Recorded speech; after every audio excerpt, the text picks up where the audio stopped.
Rekan-rekan media, saat ini kita akan merilis kesekian kali pengungkapan yang dilakukan oleh Direktorat Tindak Pidana Ekonomi Khusus Bareskrim Polri, di mana rilis tersebut terkait dalam pengungkapan perkara tindak pidana perbankan dan atau tindak pidana informasi dan transaksi elektronik dan atau tindak pidana pencucian uang oleh Subdit 2 Perbankan Direktorat Tindak Pidana Eksus Bareskrim Polri. Nanti akan disampaikan secara detail oleh Direktur, yang mana kita ketahui bersama dari pelaku yang ada tadi itu merupakan bagian jaringan yang sudah ditangani oleh Polda Metro sebelumnya. Jadi ada beberapa pelaku yang sudah ditangani oleh Polda Metro yang saat ini sedang kita kembangkan atau Bareskrim kembangkan dalam kasus yang akan kita sampaikan saat ini. Rekan-rekan, untuk mempersingkat waktu, mari kita dengarkan penyampaian rilis dari Direktur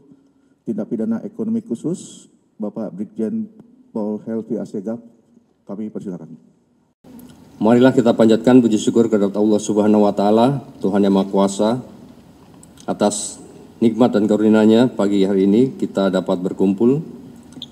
dalam rangka melaksanakan kegiatan press release pengungkapan perkara tindak pidana perbankan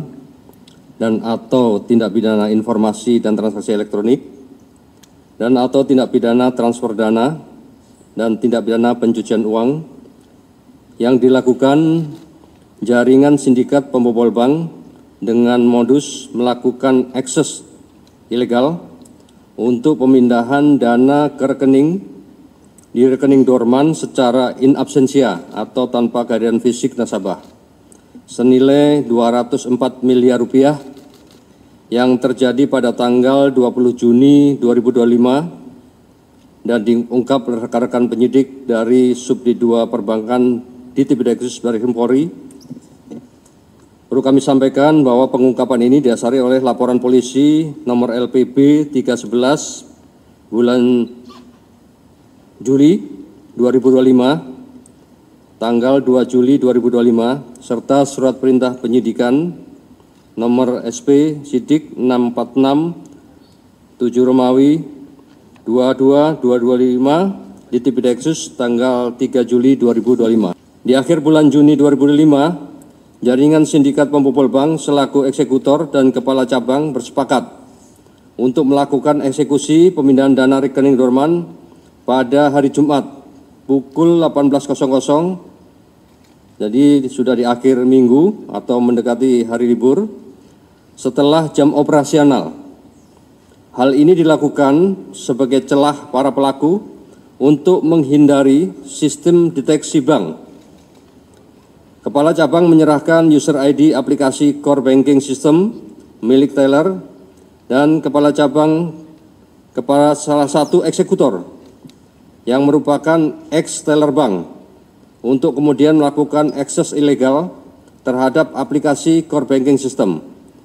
dengan melakukan pemindahan dana secara in absentia senilai 204 miliar rupiah ke 5 rekening penampungan yang dilakukan 42 kali transaksi dalam waktu 17 menit. Dari hasil penyidikan yang dilakukan berhasil memulihkan dan menyelamatkan seluruh dana yang ditransaksikan secara ilegal dengan total 204 miliar rupiah, serta dari proses penyidikan tersebut, penyidik telah menetapkan 9 orang tersangka. Tentunya saat ini kami dari Tipideksus Bareskrim Polri terus melakukan pengembangan kepada pelaku lain yang terlibat dalam jaringan sindikat pembobolan bank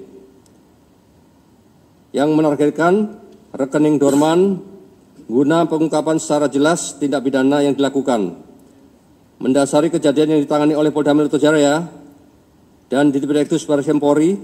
kami menghimbau kepada masyarakat untuk lebih hati-hati lagi dan senantiasa selalu memantau rekening secara rutin, memperbarui data diri secara berkala, dan mengaktifkan notifikasi transaksi untuk mencegah nasabah menjadi rekening dorman yang menjadi sasaran jaringan sindikat pembobol bank.